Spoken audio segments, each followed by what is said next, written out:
Dear friends, welcome to your very own Gyan Garden. Today we are going to discuss the impact of sloganeering written on the walls of JNU. Brahmins, leave JNU. Brahmins, leave India. It is not wise to react to such stupid slogans. Let us respond to such slogans.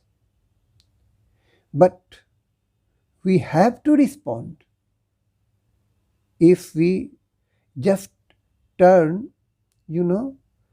Nelson's eye to such kind of sloganeering, history is replete with examples that such sloganeering in thought, such vicious thoughts, such malicious thoughts have manifested into heinous crimes.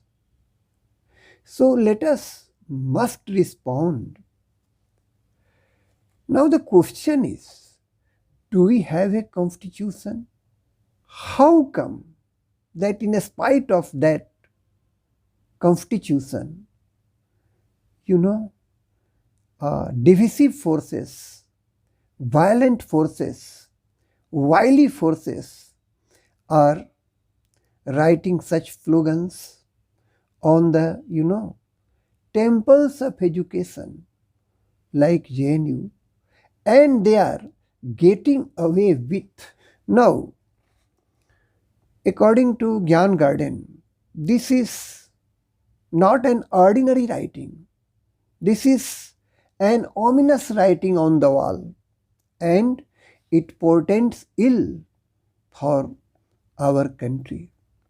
Now it is for the government to take cognizance of such hateful messages written in the vitiated temple of education, that is the JNU. History is replete with examples when hateful and violent thoughts have manifested into hateful and violent deeds. At the time of partition of our country, we have seen Hindus versus Muslims. Similarly, in other parts of our world, we have witnessed Protestants versus Catholics. These are examples of, meanness of human mind and not magnanimity. Now some countries have also witnessed, also gone through, the white versus the black, as we have seen in South Africa. So caste system is not the only evil. There are so many evils rampant, all over the globe. We have, particularly in India, in the wake of Mandal Commission, seen bloody quarrels, and we have also lost many lives. One more example of, narrow-mindedness is son of the soil slogan. Needless to say that in the event of bloody riots, it is mostly the innocent and the women and the children. Yeah, not the wily. Mostly the innocent and the women and the children who have to suffer the most and who have to bear the brunt of violence. Now let us consider the implications of this nascent threat, that is, Brahmins leave JNU, Brahmins and Baniyas leave India, like that. Is it new? Is it sudden? No, not at all. In the past also, particularly over the last few years, we have seen so many self-styled, Buddhist leaders who have nothing to do with Lord Buddha, who have nothing to do with the philosophy of, with the eightfold path of, Lord Buddha. They have been spouting venom against Brahmins in particular and against Sanatan in general, you know. And, they are not inspired even by Dalai Lama, who is tolerant of all religions. No, they have nothing to do with Dalai Lama. Such guys who have nothing to do with Baba Sahab, who are just paying a lip service to Baba Sahab, they are, raising retributive, abusive, and violent slogans. And abuses are being hurled on, Sanatan followers, not only on human beings, but also gods, entities are, being derided and abused. Now, coming to leftists, leftists are supposed to refrain from, practices like Goftism, practices like, communalism. But the irony is that they are also meddling with, our peace and our amity. But the irony is that there are so many leaders, in the communist parties, be it CPM or CPI, who are Brahmins. Now, if this kind of, hateful writings manifest into, deeds, what will happen? These leaders who were so far abusing BJP, okay, will also have to bear the brunt of this kind of hatred, because they are also Brahmins. So many leaders are there.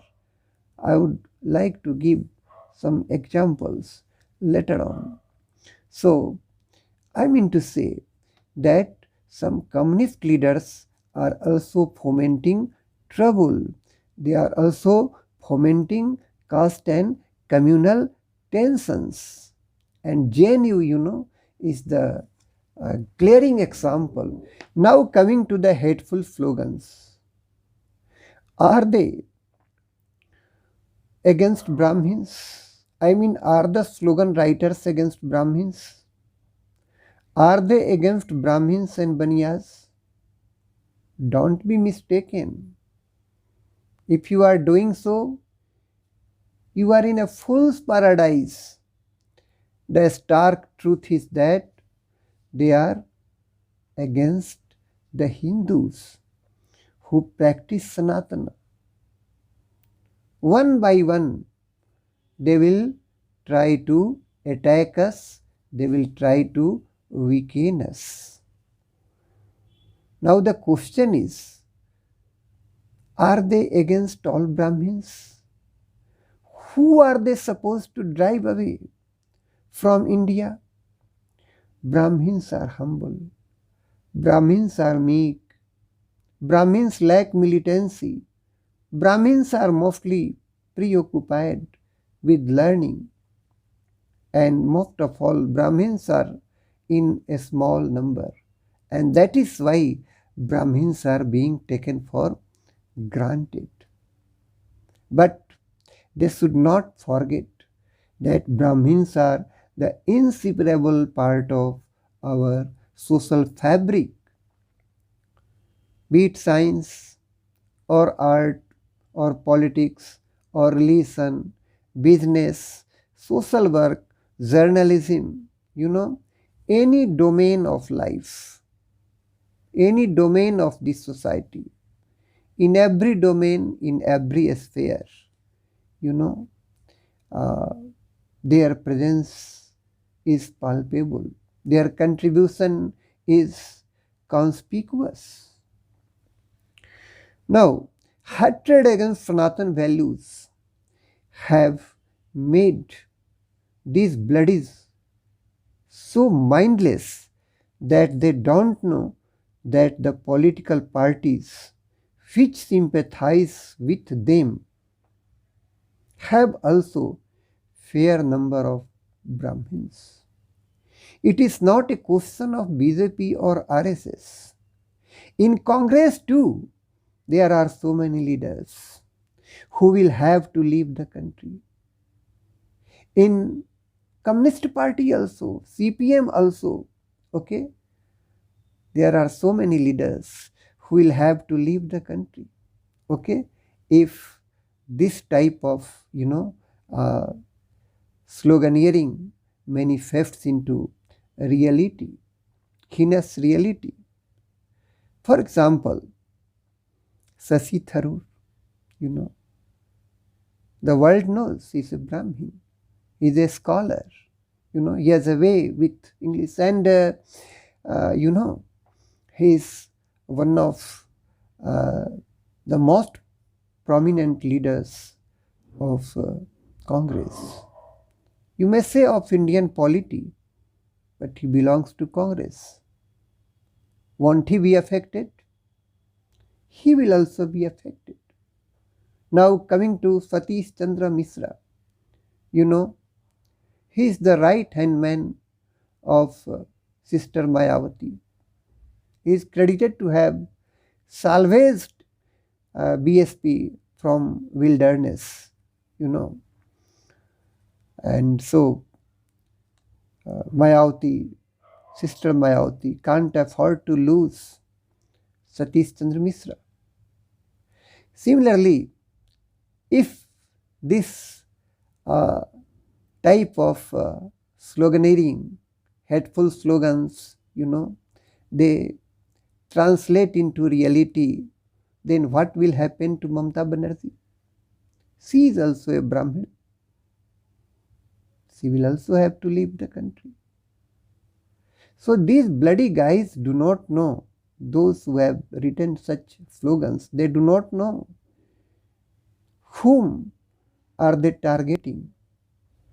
So these stupid guys, these jealous guys, in their tirade against Brahmins, against Sanatana, they have forgotten that they are targeting the descendants of Ramakrishna Paramahansa, the greatest spiritual seeker, a spiritual master, and you may call him a spiritual scientist who inspired Lord Vivekananda, and through him he inspired the whole world.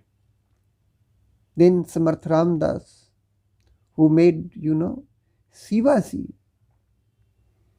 Then Swami Yogananda, Lahiri Mahasaya, and descendants of Sri Ram Sharma Acharyas and their likes, who have shaped the intellectual and spiritual destiny of our country. They have forgotten in their madness that they are targeting a spiritual stalwarts like Sri Sri Ravi Shankar, Sadguru Jaggi Basudevji. These people, these stalwarts are now synonymous with Indian identity. They are our, ambassador of peace. They are our ambassador of love and fraternity, to the whole world. Now, if their madness is not treated suitably, I mean madness of such slogan writers, what will happen? From all the walks of life, this society will have to lose people. From the scientists, we may lose descendants of Aryabhatta. Countless names are there. But these guys who are writing hateful slogans are not aware of these names, or they are deliberately, playing down the contributions of, these great people. Now let us see what would happen if such threats are carried out by the mindless guys. Okay, from the field of art, descendants of Bhimsen Joshi, Kishore Kumar, who doesn't know Kishore Kumar, our heartthrob, Pandit Jasraj, Ravi Shankar, Tansen, and Udit Narayan, and so many, artists, so many celebrities from the film personalities, film world have made significant contribution towards, our happiness, towards our well-being, okay, for the sake of our holistic entertainment, they have made invaluable contribution. Now, then the famous journalist Nidhi Razdan, and so many journalists are there. Ravish Kumar also will have to leave, our society. He will also have to say goodbye. But these guys do not know, because people like Ravish Kumar have always sympathized, okay, with such forces. And today you see what has happened. Whatever be the consequence, never support, evil. Never foster evil. Never set evil against the good. And if you set evil against the good, what will happen? One day, the same evil, will put its hand on you like Bhasmasurs. These guys, just ridicule BJP. These guys ridicule RSS. But, Brahmins are not confined to BJP or RSS or to any particular, political party or to any, a particular domain. They are everywhere. So, Ravish Kumar also will have to bear the brunt of, such threats, because it is said about him that he is also a Brahmin. So it is time for him to do some introspection. Anyway, now coming to writers. Mahasweta Devi, she has been, vociferous about the rights of, the downtrodden people. Mahasweta Devi is famous for her, Dalit Sahitya, and she also happens to be a Brahmin. So her descendants also will have to live. And similarly, the descendants of R.K. Narayan, who gave the film guide to us. These guys should, study a bit before hate mongering, before writing such, slogans. Now coming to, the field of sports.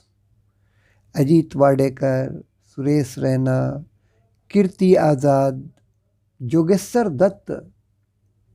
So many names are there.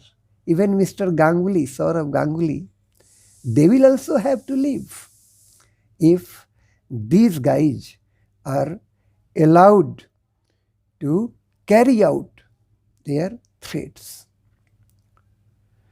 Now coming to the field of war of independence. Who doesn't know Mangal Pandey? Without him, Sipai mutiny, Sipai Bidroh would not have happened. So Mangal Pandey was also a Brahmin.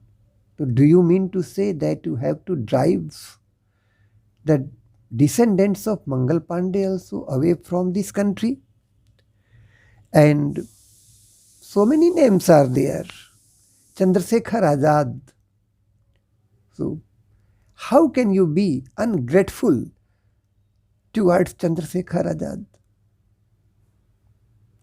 Nobody can be. These guys simply do not know what has been our past, how much sacrifice has been put in by, almost all the people, including Brahmins. And now, Yogendra Shukla, he was also a famous independence warrior. Gopal Krishna Gokhale was political guru of Bapu. And Bapu would say about him that Gopal Krishna Gokhale is just like the river Gange, in whose lap we could play. Then Pingli Venkaiah, who gave the concept of our national flag, Tatya Tope, Rani Lakshmi Bai. And you guys, you have, how ungrateful have you been? How, mean on your part to write such slogans. So it is high time the government should take cognizance of such kind of, hate mongering. Now coming to the, film, Brahmins are not only Anupam Kher and Vivek Agnihotri. Brahmins do not end with Anupam Kher and Vivek Agnihotri. Kamal Hassan, Dada Saheb Phalke, Guru Dutt, and the legendary Rajkumar, actor in Mother India movie. They were all Brahmins. So you can't play down, you can't undermine the contribution of, Brahmins towards shaping the destiny of our, culture. Brahmins are inseparable, part of our, national fabric. Now, at the last, I would like to say to you, it is now for the government, it is now for the people to decide whether they have to foster the legacy of love, foster the legacy of truth and wisdom and non-violence, or to leave the nation to the mercy of modern Hitlers, modern Pol Pots, Idi Amins, Genghis Khans, Timurs, and their likes. What kind of India do we want to make? So it is high time The government should take cognizance of such writings and, give exemplary punishment to such forces. Otherwise, today it is against Brahmins, tomorrow it would be against the entire, Hindu community. And then war leads to further war. Wisdom leads to peace that lasts. So let us not forget it. Okay? So if a particular caste, particular community, particular, ethnic group is targeted in this manner, our society, our country will suffer irreparable damage. Thank you.